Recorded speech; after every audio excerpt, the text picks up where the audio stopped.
Hello everyone. Today I'm going to be reading from the next chapter of my book in progress, The Optimistic Addict, Recovering from Binge Eating Disorder. And I'm going to be reading from, excuse me about the blur, my chapter called I Stand Here Scraping. And for those of you who have read Tilly Olson, the great Tilly Olson's work, I Stand Here Ironing, this is kind of a play on that. At the beginning of her story she says, I stand here ironing, and what you ask me moves me tormented back and forth with the iron. And that's really kind of what this chapter is about, well, you'll see. Anyway, so I stand here scraping, and I don't know exactly what chapter this will be, maybe chapter 7, but as the book evolves, I'll find a place for it in there somewhere. So, I'm going to be reading from the manuscript, always on blue paper, because, I don't know, because that's what was in my printer. Anyway, so I stand here scraping. On the 4th day, they painted the window frames gold, and that's when I fired them. It took us all summer to hire an exterior painting crew. Few painters returned our calls, and the ones who did either refused to do the job we expected or offered us bids that were double their competitors. We decided on A1 painting more out of haste at the quickly fading summer than because we believed they'd do the best job. After nearly 2 weeks of no-shows, mistaken paint colors, and half-assed scraping, the owner returned my money less the minimal work already completed. This left us little choice than to paint the house ourselves. At the outset, it seemed entirely doable. My husband and I, along with our family and friends, set out with the rollers and ladders to conquer our 1926 two-story stucco house. As the days wore on, however, it became obvious that this was a bigger job than anyone anticipated. Every evening after work, I found myself scraping, peeling away at the decades of hardened paint until near sunset. Soon I began to look forward to this ritual. The rhythmic movement of scraping soothed me, but more so the uncovering of the original stucco, inch by inch, had me hooked. Layer upon layer of old paint yielded to my blade as I etched deeper into the thick coating, down past cream to green to blue to what I think might be yellow, all the way down to the original stucco. Clean, both smooth and rough, it was as if I was reclaiming the house as my own. Removing all the years of others' choices and work to find the house's core as it was before anyone decided to change it to suit their style. By the 5th night, I came to see how my recovery was much like my house's rehab. Recovering from food addiction for me is about getting to my true self, figuring out what my inner me is like without the imposition of others, without seeing myself through what I imagine their lenses for seeing me might be. Binge eating was an escape for me. It was my form of levitating. If I didn't like what the real world had to offer, I transported to a place fueled by sugar and starch, fat and salt, where no one could hurt me. What I didn't realize is that each bite that took me to places unknown was also hurting me. I wasn't just leaving behind heartbreak and pain, but I was also abandoning myself. I am sure that is why I kept going back and drugging up. I had to keep searching for that place where nothing mattered but the movement of my mouth, the chemicals lighting up my brain, and the chance to forget. But the self cannot easily be forgotten. It was always there, calling my name, waving its hand in hopes of recognition. I will be forever grateful that I finally waved back and escaped my torturous relationship with food that prevented me from truly knowing the most important person in my life, myself. As the weeks go by, the methodical scraping is wired into my day as much as my meditation ritual. The rhythm of my arm, hand, scraper allows me to think. I work alone on my side of the house. At first I think it's too quiet, and the drumbeat of that day's woes plays on in my mind as paint chips fly onto my hair, clothes, and shoes. But soon I become mindful of the world around me. The sun is warm on my back. It deflects the chill of the breeze that is strong enough to blow paint dust into my mouth, despite the mask I have donned. My goggles are comfortable on my face, but the right lens is fogged, obscuring my peripheral vision. As my gloved right hand works on the stubborn hump of dried paint, I hear birdsong coming from the pine tree in our front yard. Our mourning doves have long since left their nest beneath our porch eaves, and we miss their song. I dig on, grateful to see a larger patch of original stucco starting to appear, its grainy, gray surface now exposed to the light and wind for the first time in decades. Each day I scrape a little more, getting lost in my work. I focus on myself and the old paint for those hours in the fading autumn sun, so grateful for the time to contemplate. Soon it becomes obvious that the job is too big for us to handle alone. The house was too big to be scraped. So we hired an experienced painter to help us apply new stucco and to paint the soffit and fascia. He comes highly recommended by our good friend, who is an indoor painter. We had met him before, and he seemed knowledgeable about his trade. The day Frankie arrived, we put him to work right away on the stucco. His long hair was tied up in a ponytail, and his wife beater revealed an interesting mix of tattoos from here and there. I was amazed by his strength. Stucco mixes are heavy, and yet he lifted the container of gray mud to his platform like it was a basket of greens from the garden. I watched as he troweled on the thick mixture, first coating the side of the house with a thick layer, then using another trowel to add uniformity and texture. I missed scraping.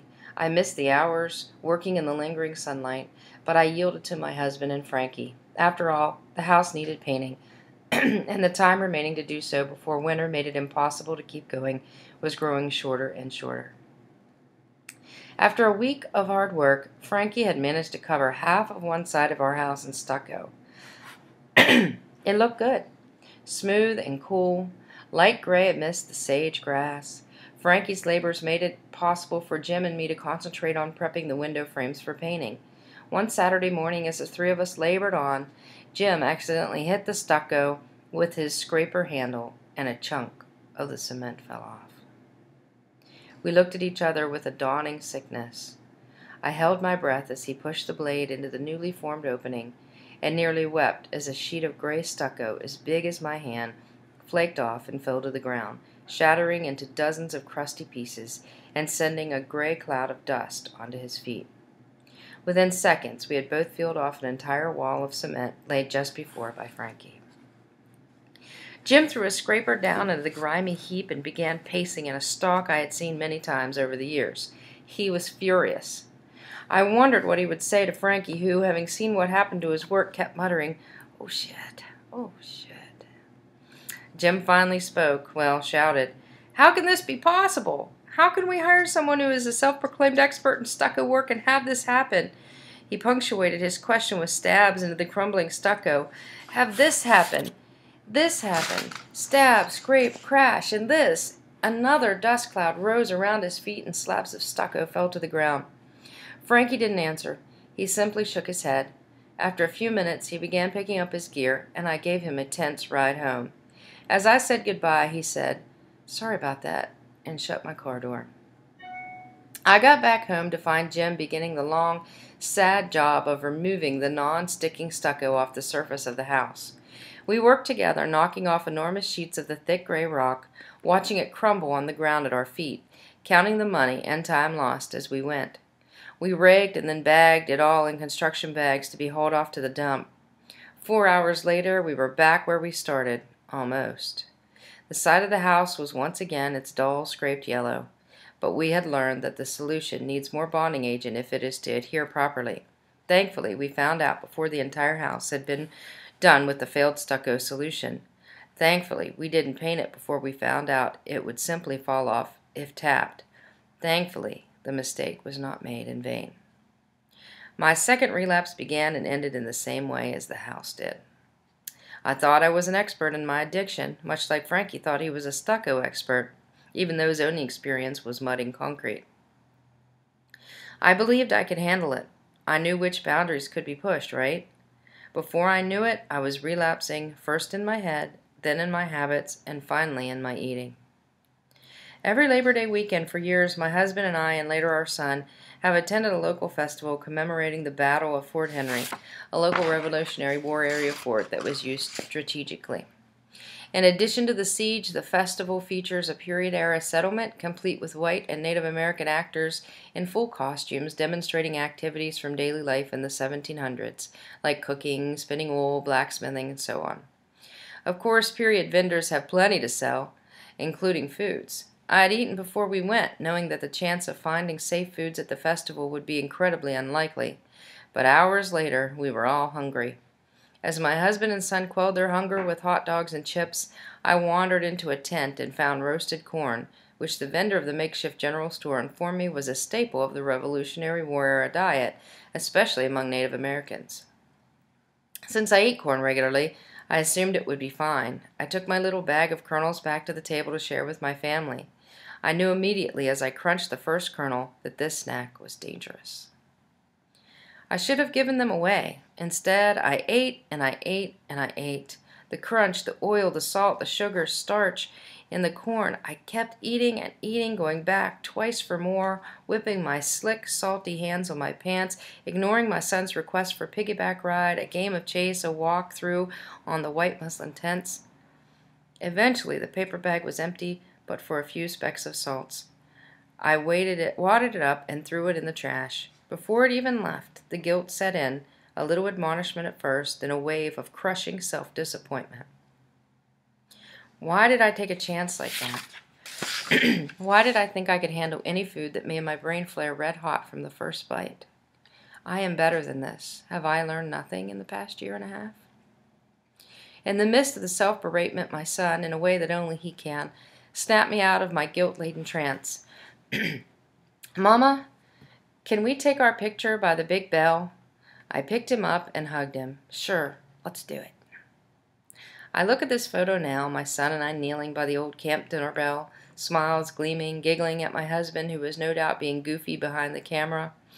It was sunny that day, hot, like it always is for Fort Henry days. There is no trace of agony in my face, even though I was just swimming in the depths of it minutes before.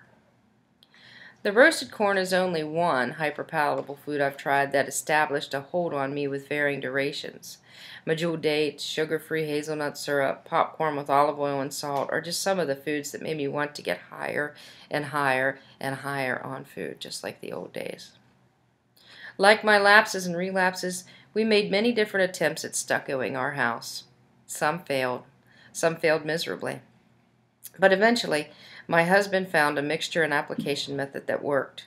It was challenging, physically and mentally, for him as the main laborer and for me as the wife who misses her husband day after day, weekend after weekend, as he toils obsessively on getting it done right, just the way he wanted it. As he reclaimed the veneer, making it new again with mortar, cementing, bonding, and sand, I once again turned my attention to scraping. This time I am removing decades of thick, cracking paint from the front porch with a heat gun and scraper. My ventilator and glasses protect me from the fumes, as first the Craftsman red layer bubbles under the 1200-degree heat. I slide my blade beneath the hot goop and slide it off the cornice, revealing to my surprise a layer of gunmetal gray paint, which I heat and carefully scrape off. As the gray layer bubbles, I scrape again to discover a startlingly grass-green layer that yields to the heat and my pressure to reveal bare wood. Perfectly preserved oak, hammered in place almost 80 years ago by workers long since gone. The products of their labor still sound, still solid and smooth.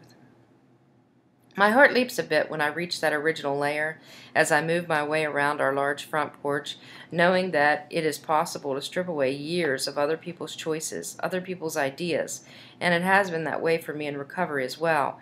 Each layer I peel away gets me one step closer to who I am, free of the assumptions of others, free of the toxic haze of being simultaneously overfed and hungry. Now every time I see a crack in the paint on a building or along a baseboard in some dark hallway, I long to pick up my scraper and dig away at the looseness, watching with pleasure as chip after chip breaks off and falls away. I no longer see crumbling paint or splintered wood as defects. Like my recovering self, I envision what beauty might lie beneath the flaking facade. I want to peel away the layers to reveal its origins, as rough and hard-worn as they may be. I've learned that the true self is desirable, worth uncovering, and I intend to keep on scraping. Thank you very much for listening. Any feedback you can give me on this draft, it's just a work in progress, would be absolutely excellent and very welcome. So thanks again. It's Christina Greer saying bye.